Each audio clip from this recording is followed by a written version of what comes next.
Beck, and I'm the Program Coordinator for the Division of Career and Technical Education with the Department of Education. My area is the Career Readiness and Work-Based Learning Office, where we oversee work-based learning for high school students in the state of Arkansas. CTE has 3 options for work-based learning. We have the Internship Option, the Career Practicum Option, and the Pre-Apprenticeship Option. The Internship Option is available for any student in high school. So they can go out, get a job. It may be a student that is literally working in a retail store or a restaurant, but they are still getting career attributes, soft skills, power skills, whatever you want to call those skills, that's going to make them a better applicant for future jobs. Career Practicum is for our CTE students when they have completed a program of study.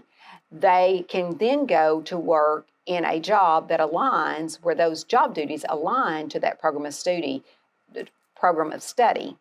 which really gives that student the opportunity to think, I did all the medical, now I've got a job in the medical field, and it helps them determine, I love it, or this is not what I thought it would be. And so at that point, it's an extension of what they've been studying in high school.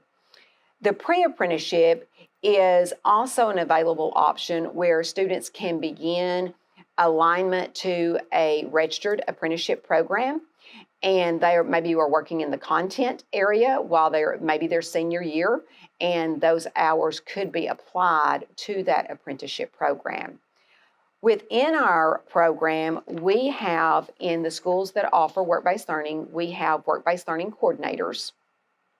Those coordinators oversee the program of I should say all 3 programs.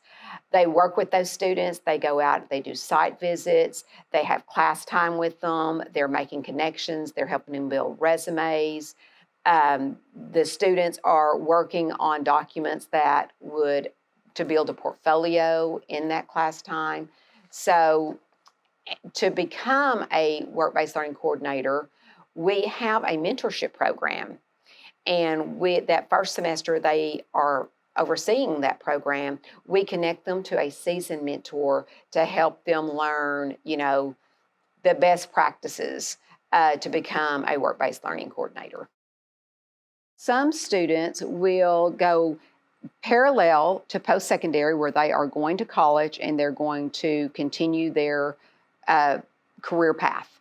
But it can also be non-parallel, where they are going into a technical school, into an apprenticeship. So it's really both.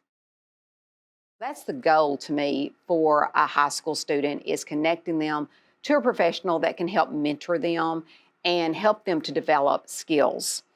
It also, to me, allows industry to identify potential employees while they have them on the job.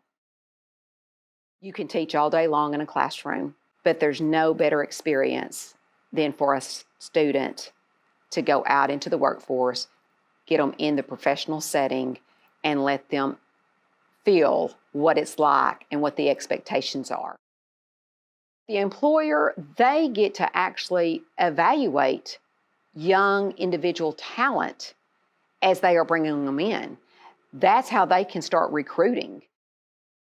We hear sometimes a student that may not want to be at school, their attendance is not good at all. They get them into a work-based learning program and they find purpose. They are coming to school because of the experience they are getting, and it could be from the mentoring of the professional in the workplace. So it's just a win-win, again, for students, industry, school, everyone involved, is the reason I think it is become such a high priority in Arkansas and in education. We have now a system that we are using that is called the Arkansas Seamless System. in which our work-based learning coordinators has a portal. The student also has a side of the portal. The coordinators will input the partners where the students are working, will input the student data, and then they create what's called a partner activity, which joins those two pieces of data together. And within that partner activity, there are side agreements that is developed for the student, guardian, supervisor, to kind of show the training plan and the goals and the expectations of the program. The student side has where they can upload all kind of documents to build their portfolio, which they will have access to at this point for about 3 years. They can also log their hours and their evidence of their hours, if it's a timesheet, check stub, and then the reporting calculates into the system, which we at the state will pull different reports and look at the places they are working, the number of hours these students are working, their supervisors, and information like that. It would help us to know better opportunities we could offer for our rural areas, because we continue to hear we just don't have enough industry, to really feel like we have a real rounded opportunity for our students. And with that being said, if we had any real reliable and good virtual options would be great, especially for a lot of these rural areas.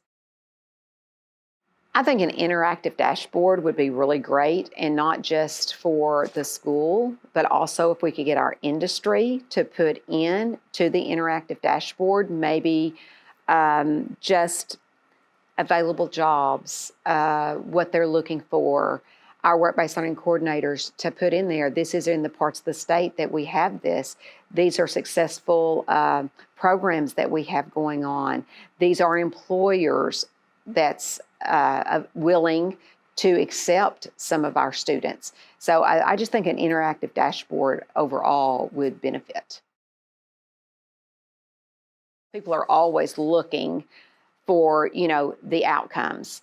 And many times I will say, we may not see those outcomes after high school. So that is a deficit that we do have right now, which I would love to have any information that we could gather from any program that would allow us to see more outcomes.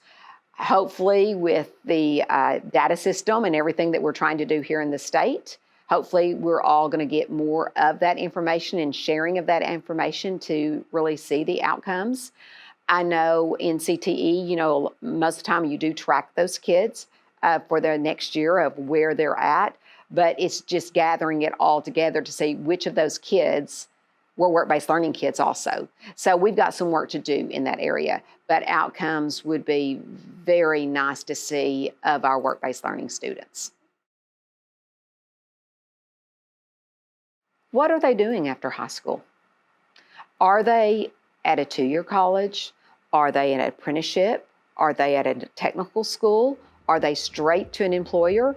Are they at a 4-year college? I would just like to see where these students are really landing that have had this work-based learning opportunities, and how many are really ending up at the place they did their work-based learning in high school.